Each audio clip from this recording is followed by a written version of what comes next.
Hey A&Pers, this is Dr. Jones checking in. This is a lecture video for A&P 2, Lecture Test 3, Video 2.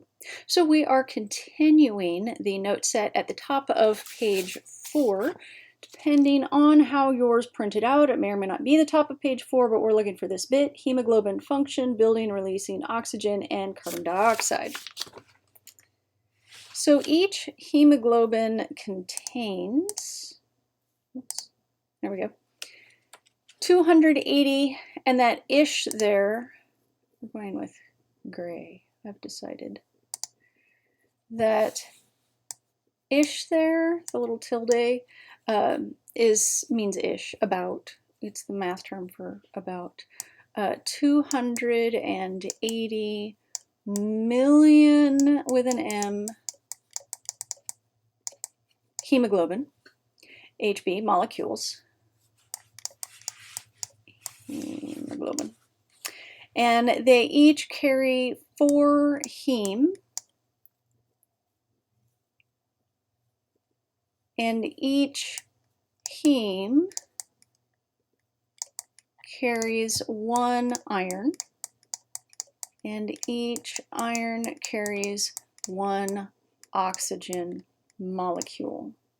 So 280 million hemoglobin times 4 heme times 1, which, you end up with, at full capacity, more than 1 billion oxygen per red blood cell, although there are lots of chances to have less than that happening on each red blood cell.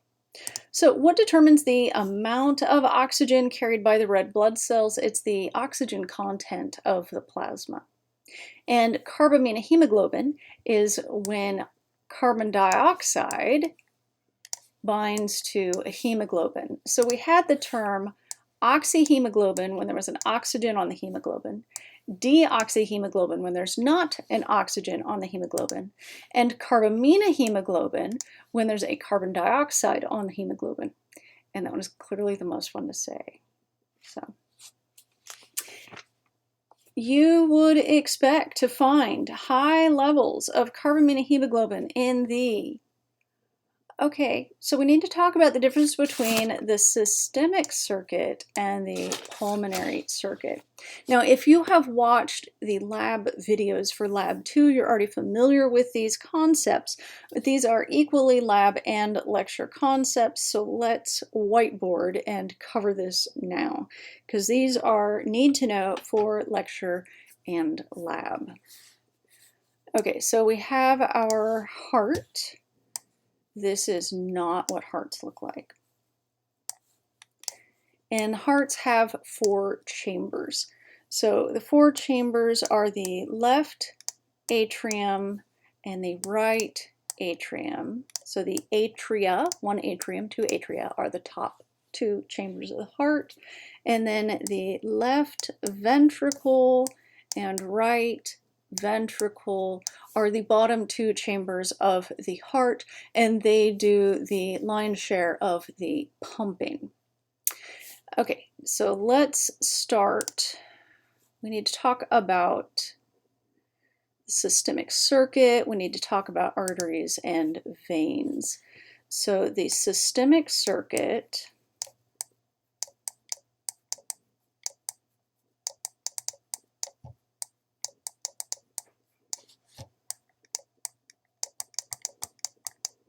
is blood from the heart to the body and back to the heart. So this is the systemic circuit. The pulmonary circuit, pulmonary means lungs. You know what? Quote, is blood goes from the heart to the lungs and back to the heart. So let's talk about how that works. So The oxygenated blood is all in the left side of the heart. And the blood from the left ventricle pumps out an artery called the aorta.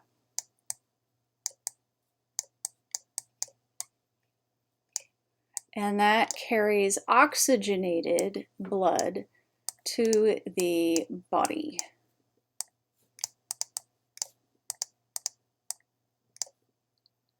Okay, so red,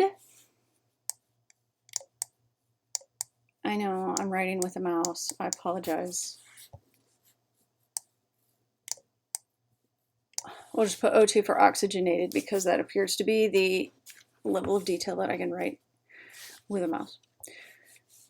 Now, what happens in the body is that, where's our purple? We don't have a purple. Okay, magenta. You have a capillary bed, and a capillary bed is an exchange vessel where you have gas exchange take place. So the oxygen from the blood, the oxyhemoglobin, leaves the hemoglobin, leaves the bloodstream, goes into the tissues and goes to the cells and is burned to make ATP. There are terms for all of that that we will learn before the end of the semester, but not today. So then you have coming from the body deoxygenated blood. And the deoxygenated blood goes into the right atrium. And there are actually two vessels that do this. We have from the top third of the body, the superior vena cava, and from the bottom 2/3 of the body, the inferior vena cava. And those are the two major veins of the systemic circuit. So let's define another couple of terms because we need them. We're going to do these in green. Arteries. Oh, that's neon. Oh, I hate neon.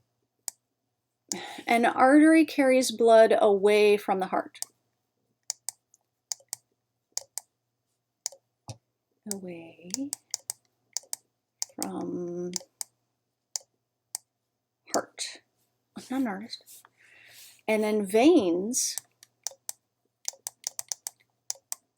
carry blood towards the heart. Towards, to the heart.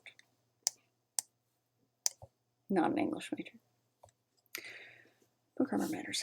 Okay, so in school we learned that arteries are red and veins are blue. And that is true of the systemic circuit. From this aorta, which is the main artery from the heart to the body of the systemic circuit, is red. So this is a systemic artery, and it is red. Red means oxygen.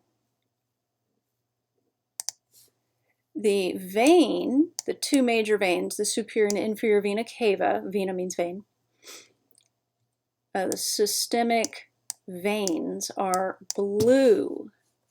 We didn't write that down. Blue equals no oxygen. Technically it'd be less oxygen, but basic concepts here. Okay, so this is the systemic circuit where arteries are red and veins are blue, and you carry oxygenated blood from the left ventricle to the body through the aorta. And then in the body, there's capillary beds, an exchange surface, and you deoxygenate the blood and you fill it with carbon dioxide, carbon-hemoglobin.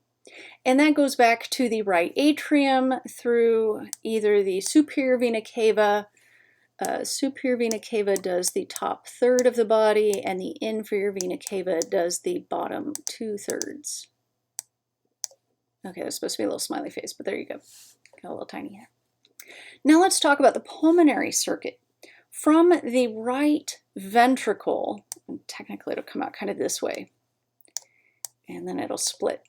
From the right ventricle, you carry, because this goes through here, and then we'll cover all these details when we get there. You have a pulmonary artery which carries deoxygenated blood from the heart to the lungs. So the pulmonary trunk splits into the left and right pulmonary arteries that go to the lungs. And what happens at the lungs, of course, is you have capillaries. You have another set of exchange surface.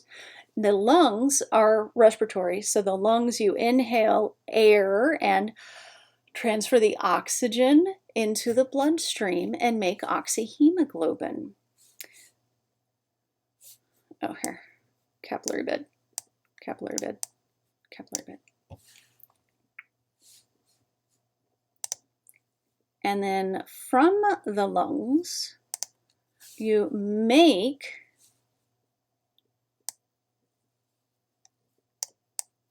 oxygenated blood, and that feeds in to the left atrium, which then goes through a valve to the left ventricle and goes out the aorta. So these are the pulmonary veins. So the pulmonary veins are oxygenated.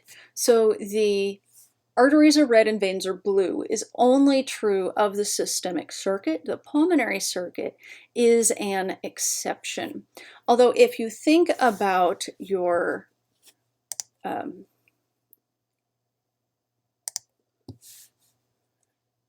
thoracic cavity, you have a lung, you have another lung, and in between them, in the mediastinum, is the heart. So going from out the right ventricle to the lungs is not a lot of space, and then from the lungs they go to the left atrium. So this pulmonary circuit is only in the thoracic body cavity. It's only in the chest inside the ribs. So outside of the rib cage, everything is systemic circuit where arteries are red and veins are blue. But when you're looking at the heart model and at anything with the word pulmonary, and some of the structures on the heart model, some of the arteries will be blue and the veins will be red. And the trick is pulmonary, which means lung. So anything in the pulmonary circuit, in fact, all the blood vessels in the lung, if they're red, they're pulmonary veins. And if they're blue, they're pulmonary arteries.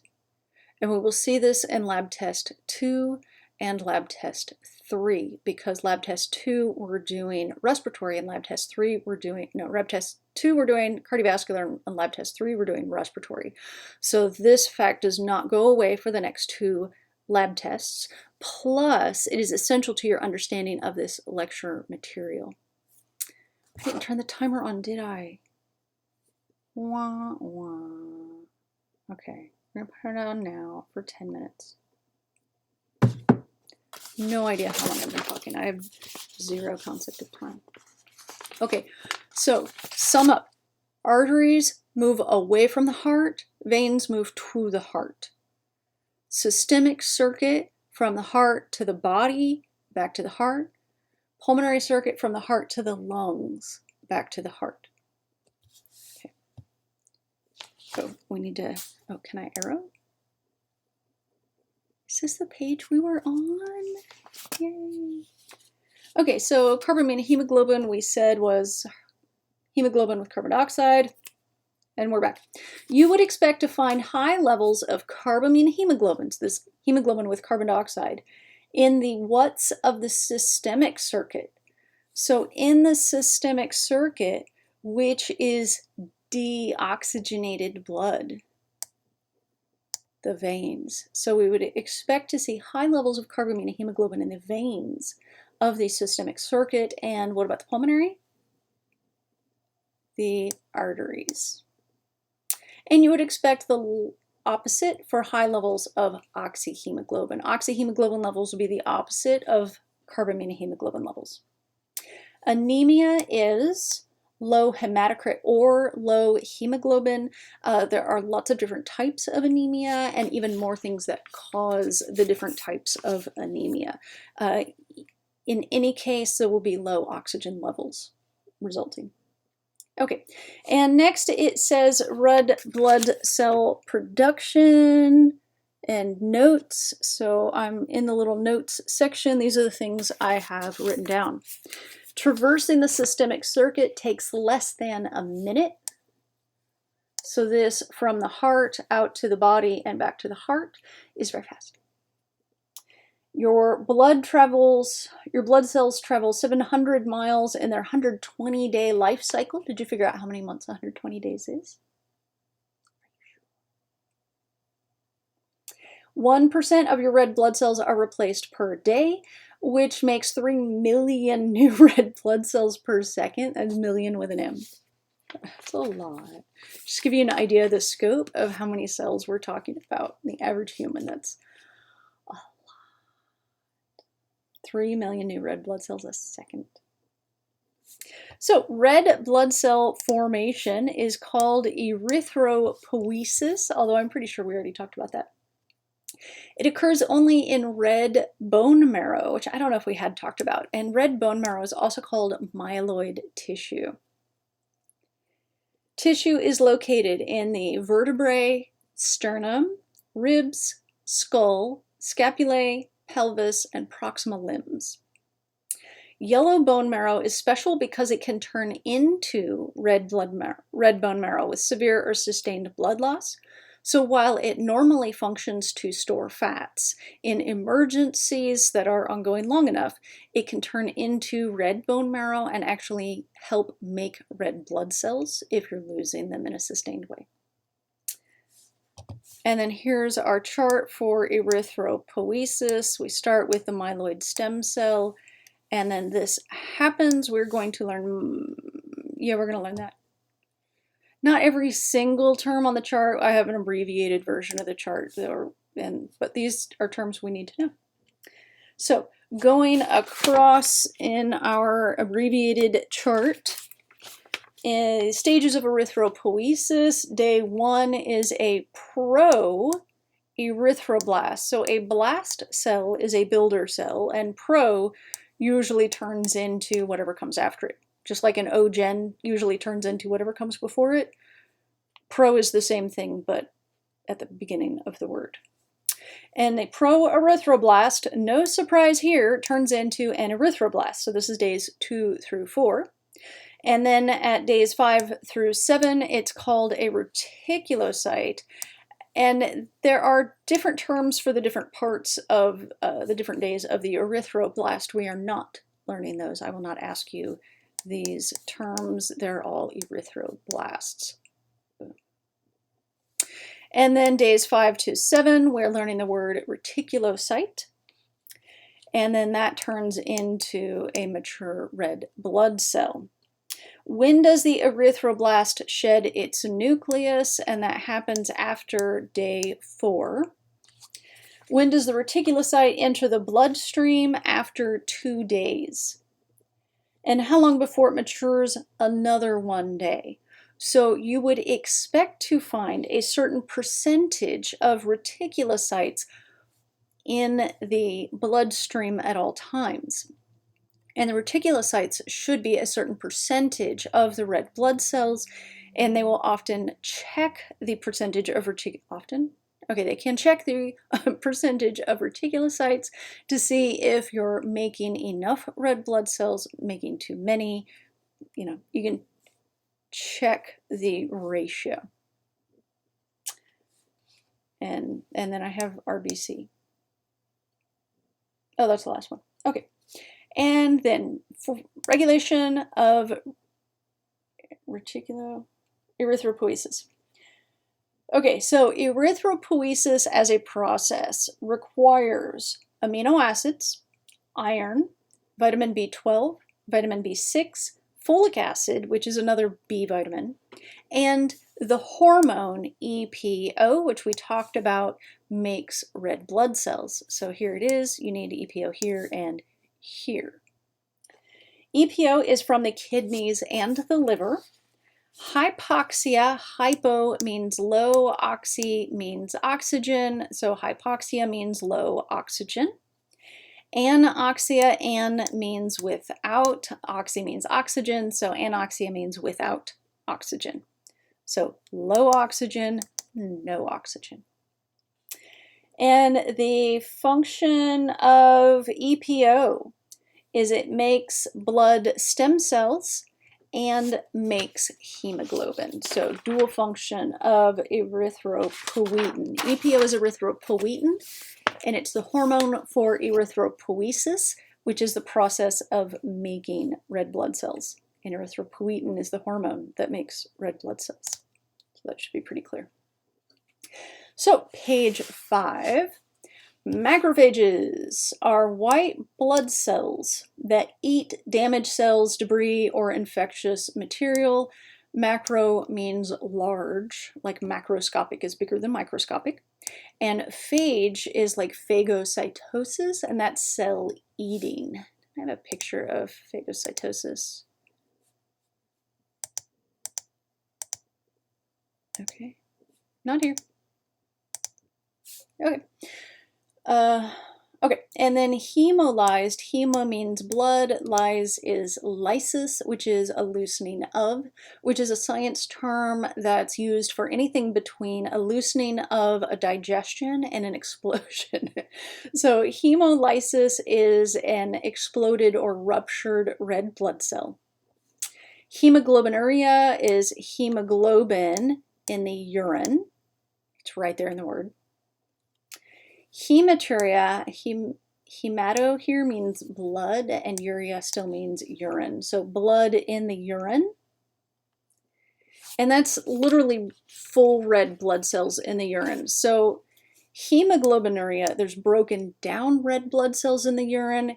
Hematuria, there's entire red blood cells in the urine, which would only happen in bleeding into the urinary tract. So it could be kidney damage, kidney infection, urinary tract infection, somewhere in there.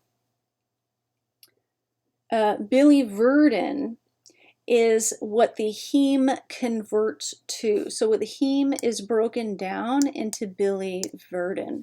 And verde in Latin or Spanish or Italian means probably something close to that in French. I'm less familiar with French though. So biliverdin means green. Verde is green. Verdant, something that a forest that is verdant is very green. So biliverdin is green, and it's what the heme converts to. So when you have a bruise, the bruise is bleeding under the surface of the skin that is visible through the surface of the skin. And as the red blood cells are digested, the hemes get converted to biliverdin, and that's why bruises over time turn green. The biliverdin is then converted to time. Oh, that was arbitrary, so we're going to keep going. The biliverdin is then converted to bilirubin, and bilirubin is yellow. So that's why the last color that bruises are before they disappear is yellow, because the biliverdin gets converted to bilirubin eventually. And jaundice is when that yellow from the bilirubin is so built up in the body that it's visible in both the skin and the whites of the eyes, the sclera of the eyes. Okay, should we continue the note set? Or should we, you know what, let's finish this section and then we'll start the next video at section 19.3, because the blood types are their own thing. So we'll keep this separate. Okay, so we're going to keep going. Urobilins. The bilirubin goes into the liver, gets excreted in the bile, and goes into the digestive tract, into the large intestine, and get turned into urobilins and stercobilins. the urobilins go into the kidneys and are excreted in the urine. And so the urobilins are what make your urine yellow. So it's broken down red blood cells, specifically the heme is broken down into yellow for your pee. I don't know, I don't make this stuff up. And then the stercobilins are another breakdown of bilirubin, but these stay and are eliminated in your feces, which is poop, and the stercobilins are brown. And the urobilins and stercobilins are both eliminated in the feces, but the stercobilins are brown. Okay, and the transferrin, trans means transport, ferrin, ferric, ferrous all means iron. So this is an iron transport protein, transferrin. And then ferritin and hemosiderin, which should be in the picture somewhere, they might be under here. Ferritin and hemosiderin are both iron storage molecules in both the liver and the spleen. So those two go together, ferritin and hemosiderin. Iron deficiency anemia is when there is a low red blood cell count because of low iron, so iron deficiency. Explain the color changes of bruises over time. Biliverdin is green, which turns into bilirubin, which is yellow. And these are heme breakdown products in order. It turns green and then it turns yellow. So that's why. And what gives urine and feces their typical color? Again, urine is the urobilins and feces is urobilins and stercobilins. Okay, so we will start on the bottom of page 5 for the next video. This has been, oh, I don't remember. Is this video 2 or video 3? I didn't write it down. Okay, video 2, we should have covered note sets pages 4 and 5. So this must have been video 2. I thought it was 3.